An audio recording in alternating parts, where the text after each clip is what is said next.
told your friend you're not okay? And tell me what's wrong and why you never said you felt that way. And guess you're trying to stay strong. You will hear a conversation between a psychiatrist in the medical centre of the college and a new student. First, you have some time to look at questions 1 to 4.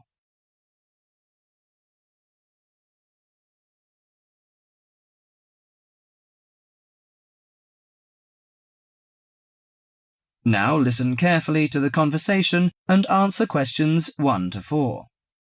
Hello, sit down, please. Thank you. Now, you are a new patient, aren't you? Yes, that's right.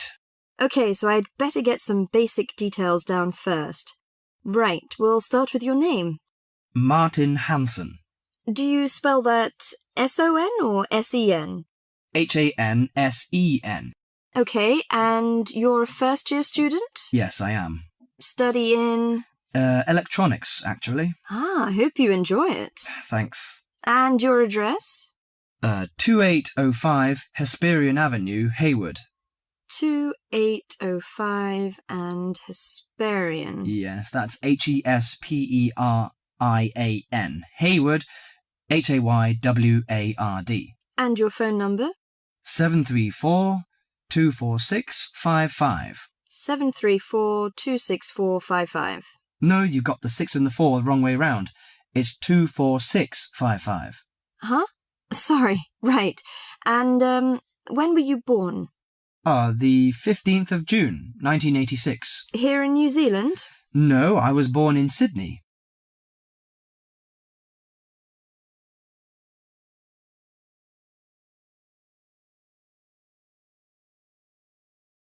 Before you hear the rest of the conversation, you have some time to look at questions 5 to 10.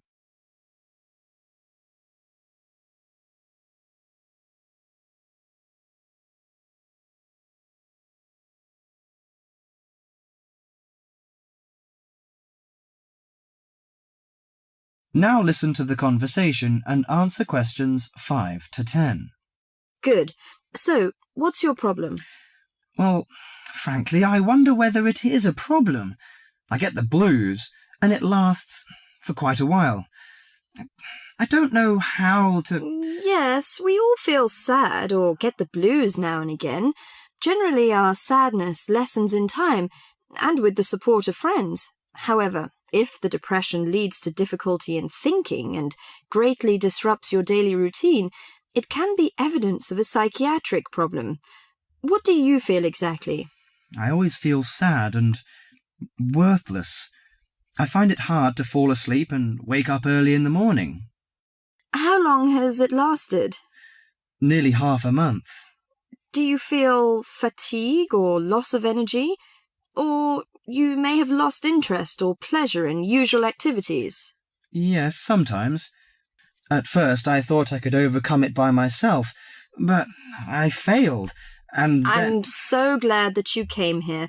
It seems that you are suffering mild depression from your symptoms. Depression? Yes, I feel depressed sometimes. But why would I... Depression may occur as a result of biochemical changes in the body. Alcohol, amphetamines, cocaine, and LSD can bring on depression. Those who have a family history of depression usually have a greater risk of depression. Sometimes the worrying changes in life can lead to depression. I see. I had a really bad breakup of a love relationship. It makes me feel hopeless. Do you think I need some treatment? Yes. Antidepressant medications are often used to treat depression, if it is serious. But I don't suggest them at first because of the side effects. I suggest psychotherapy, which can give you support and help you regain control. So do I need to come here every day? No, I will arrange counselling sessions for you, which will last 12 to 20 weeks. You come here once or twice each week. The psychotherapy is directed at helping you gain insight and understanding about events in your life, which may have contributed to your depression. With growing insight, you can often learn more effective ways of coping with your feelings and changing your behaviour. What can I do to take care of myself? Well, at first you should do some physical exercises on a regular basis, at least 3 times a week. How is your food? Do you eat well? Yes, I think so. I eat at my homestay family. Good. Find a hobby or a positive recreational activity to participate in once or twice a week. I know it's difficult for you, though.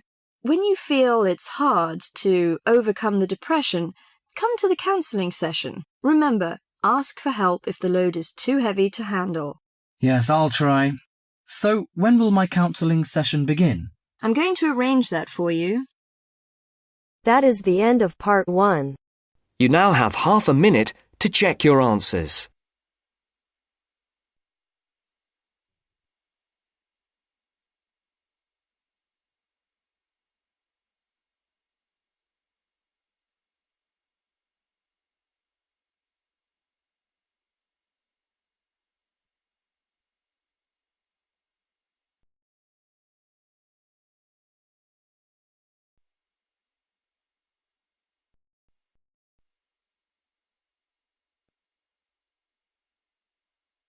Now turns to part 2. Part 2. Zoe goes to talk to her academic advisor. First, look at questions 11 to 14.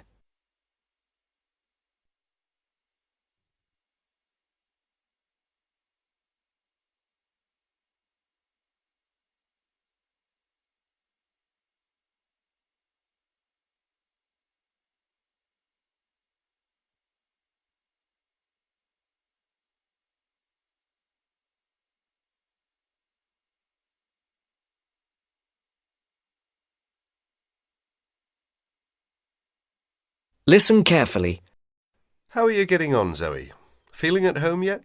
Well, more or less. There are still some things I need to buy, and I haven't found my way to all the facilities yet, but I really love the campus, and I've already made a few friends. Fantastic. Now let's see what we can do to get your studies off to the right start too. You're on the foundation course, so you can take up to 8 modules. What we advise is that you take 4 modules in the first semester and, assuming everything goes well, 4 in the second. Have you decided which you want to take in this semester? I haven't made my mind up yet. I can't decide whether to take Principles of Marketing or Introduction to International Trade. Well, that depends on your career goal. You're planning to work in the biotechnology sector, aren't you? Well, that's my present thinking, but I guess I might change my mind. Right, well, marketing is a broad general subject that you will find really useful in a number of careers. International trade, on the other hand, is more specific. That's fine if you're sure it's the sort of work you want to do. A lot of students start off thinking about that option because it seems glamorous, but marketing can also be an exciting career, and there's a wide choice of jobs. Maybe you ought to wait until your career ideas are a bit more definite before you go down that road. Yes, I see. I could take International Trade next year, couldn't I? Sure. You could do international finance as well. So, in your first semester, you've got Principles of Marketing, Introduction to Economics, Banking and Finance, and let's see, Principles of Financial Accounting. How do you feel about that as a package? It's okay, I think. Before the broadcast continues, look at questions 15 to 20.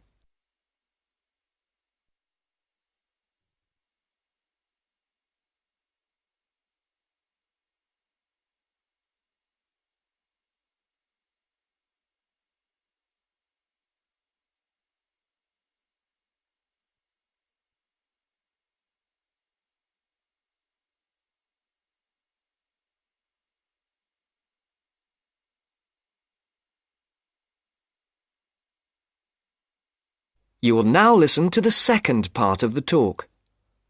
But I'm a bit worried about the maths. There'll be some statistics to do, won't there? Basic statistics, yes, but nothing more difficult than your last year of school maths. I know, but our maths syllabus was a bit old-fashioned. Mostly algebra, geometry, trigonometry and stuff, hardly any stats. Right, well, it sounds as if you could do with the maths brush-up course. Can I arrange for you to attend just the classes on statistics, if you like? That'd be great. I didn't want to do the whole of maths again, but the stats classes would make me feel much more confident, thanks. Hang on a minute, there's one more thing. Your English. Now, you know you have to reach a satisfactory standard in English by the end of your first year to be allowed to go on to the main BSc course. Yeah, now I'm in an English-speaking environment and I have to speak English all the time. I'm sure I'll be all right. It certainly helps, but speaking isn't everything. You'll have to get your reading up to the standards where you can understand the books on your course reading list quickly. To get the information and ideas, you need to write your essays. That means you have to develop a high level of comprehension skills. You'll never get through the course material if you try to read the books intensively from cover to cover. That's why our language skills development program gives you a series of graded academic texts to study and answer questions on a limited time.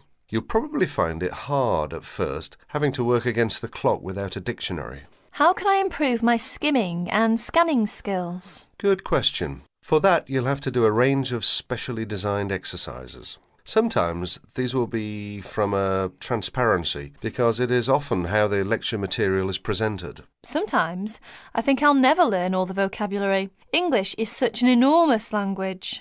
I know what you mean. English is the biggest language ever, at least 350,000 words. Even Winston Churchill only knew 60,000, so they say. But as an academic student, you can get a lot of help from the academic word list by Avril Coxhead of Victoria University. That's in Wellington, New Zealand. I've studied word lists, of course, but how does this one help? The academic word list is based on a survey of 3.5 million words of academic text. It contains 570 families of the words most commonly found in academic texts. Well, that's apart from the 2,000 most useful words in English. They come in a separate list. You can see copies of both in the library. You said word families. Do you mean words that are similar? In a way, yes. It means that all the different grammatical forms of a word are listed together, so you can see the nouns, verbs, adjectives, forms with prefixes and suffixes and so forth. It'll be clearer when you look at it. Anyway, Avril Coxhead gives you really great hints about how to learn the words, so it shouldn't be too daunting. The trouble is, I tend to forget the words I learn. Well, there are two ways you can tackle that. First, always try to learn the words in a context. Either learn a whole sentence using a word, or learn a phrase that the word typically comes in. We call phrases like that collocations. That's a new one on me. Collocations. I'd better make a note of it. You do that. You can find collocations in most modern dictionaries. Anyway, as I was saying, there's a second study aid I recommend for vocabulary learning. When you get an assignment, take a sheet of paper and write 4 headings. Words I can use, words I can recognise but can't use, words I'm not sure of, words I don't know. Don't bother with the simple words, of course. Then go back after 2 weeks and look at the list again. Can you move any of the words into a better column? That is the end of part 2. You now have half a minute to check your answers.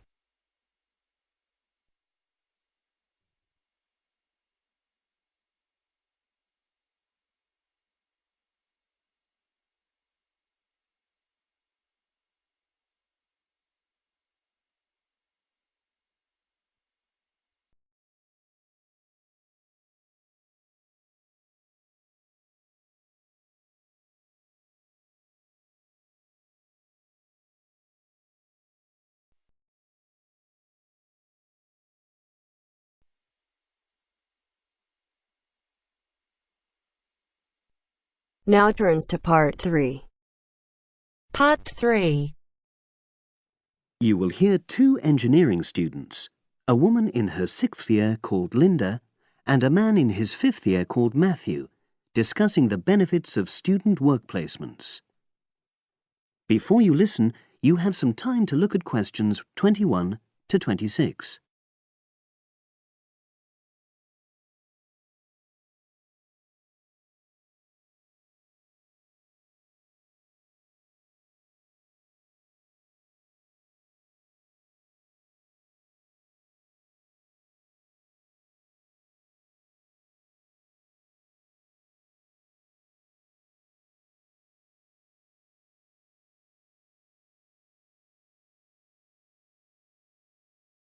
Now listen and answer questions 21 to 26.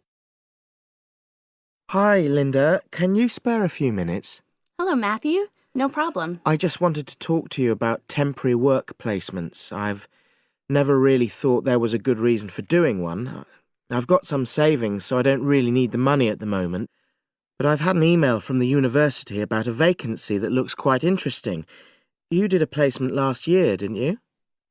I did, yes.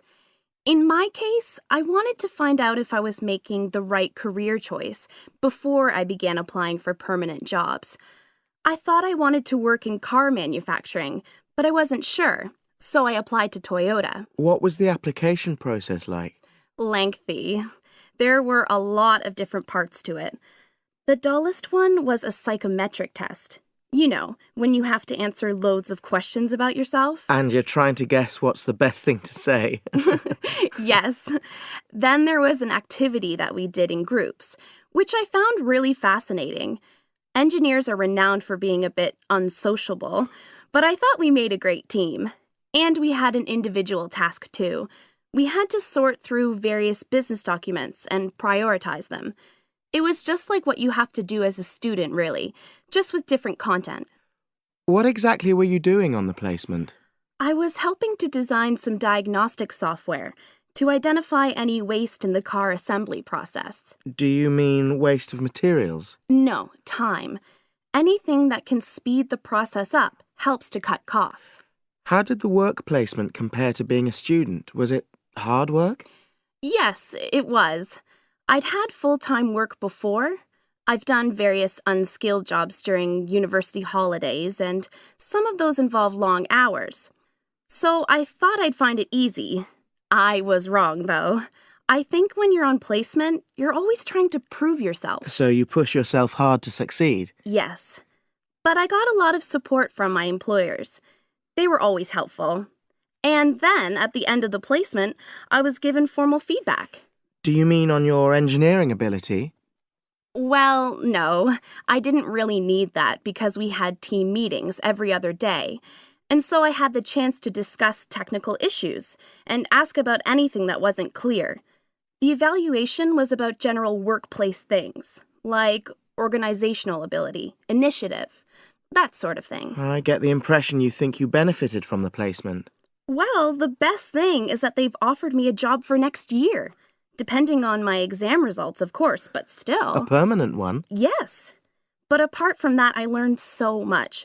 The industrial environment was much more demanding than the academic one, so my general skills improved, like time management, meeting deadlines. And on the technical side, I learned new software packages, like MS Project. Well, I think you've convinced me that work placements are worthwhile, but while you're here, can you give me advice on something else? Before you hear the rest of the conversation, you have some time to look at questions 27 to 30.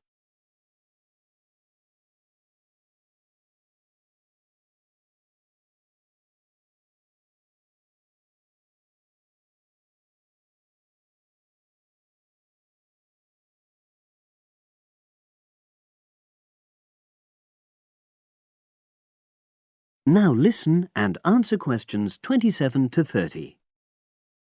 I'm about to make a start on the engineering materials module, and I've got a book list here. Can you have a quick look and tell me what you would recommend? That's if you can remember. Let's see. I do remember some of them. Yes, this one, The Science of Materials. I found the subject quite hard generally, but this book is very accessible, so it suited me. It doesn't cover everything, though. What about this one then, Materials Engineering? Oh, yes. I do remember that. But it's a bit out of date now, isn't it? Unless it's a new edition. I don't think so. But what I liked about it were the pictures. They really helped to understand the descriptions. It's useful just from that point of view. Let's see, what else? Oh, yes, that one there, Engineering Basics. I think out of all these, that's got the widest coverage. But I've looked at the contents page and it hardly mentions nanotechnology. Yes, you're right. The evolution of materials does, though. It's a recent publication, so it covers all the latest developments. It's a bit thin on the 1960s, though, and that decade was quite important. Well, it sounds as if they all complement each other in some ways. I don't suppose you can lend me...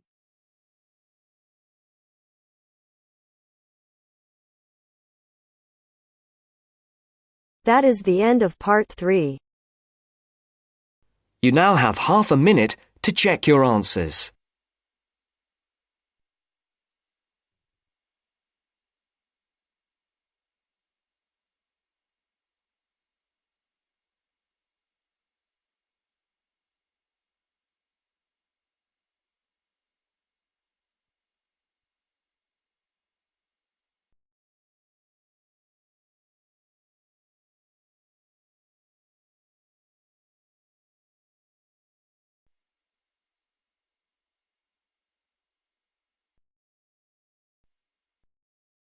Now turns to part 4.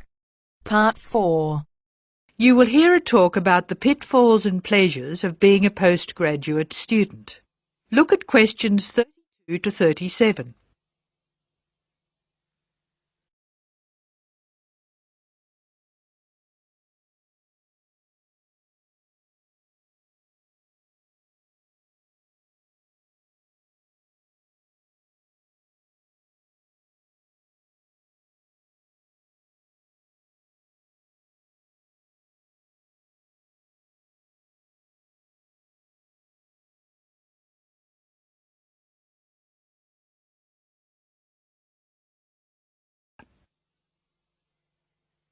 Postgraduates are about as easy to define as catching steam in a bucket. Courses can be vocational, for training, as research, as a preparation for research, or a combination of these. Also, you can choose between full-time and part-time. Increasingly, the approach to postgraduate study is becoming modular. The vast majority of postgraduates are doing short, taught courses, many of which provide specific vocational training. Indeed, there has been a 400% increase in postgraduate numbers in Britain over the past 20 years.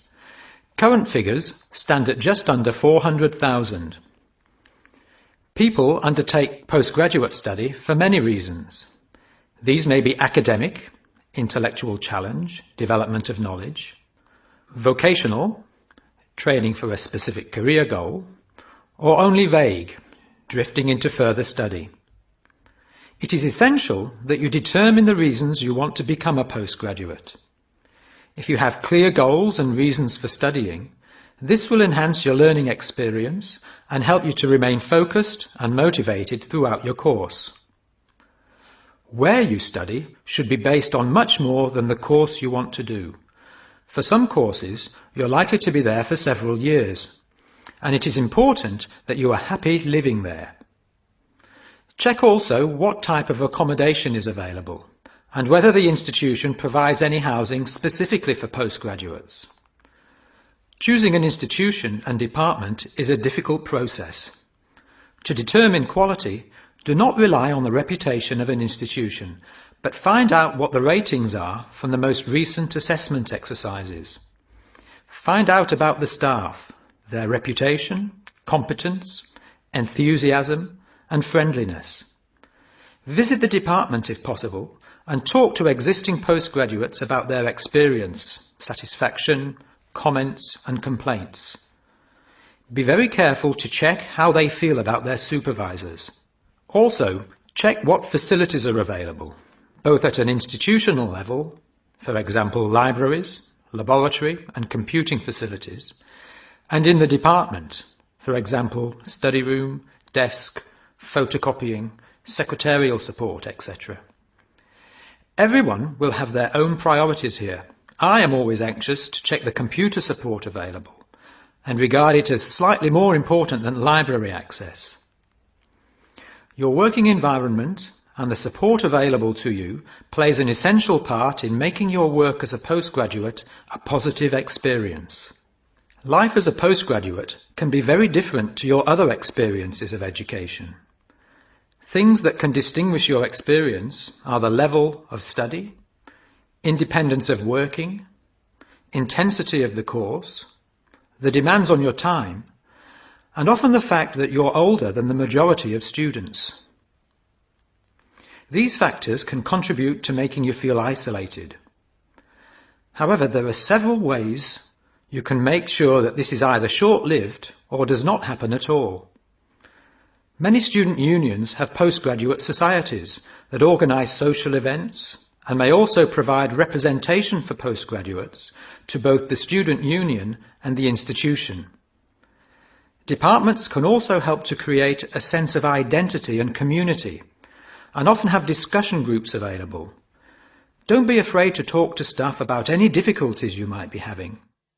Of course, universities provide counselling services, but we have found that the best advice comes from talking to other postgraduates who may have faced similar difficulties.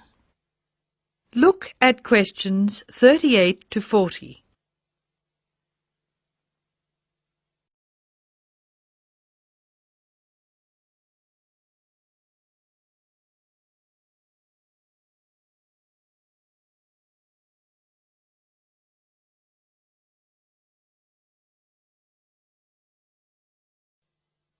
Financial planning is essential, since the government excludes postgraduates from student loans, and it can be difficult to maintain your student status with banks. This has implications for free banking and overdraft facilities. Do not underestimate your living costs, including food, accommodation and travel.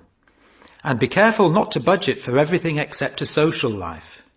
Funding a course is one of the most challenging things people face when considering postgraduate study. Most postgraduate students finance themselves. They pay often very large fees to the institution and receive no maintenance income to support their study. Make sure you know exactly what your costs will be.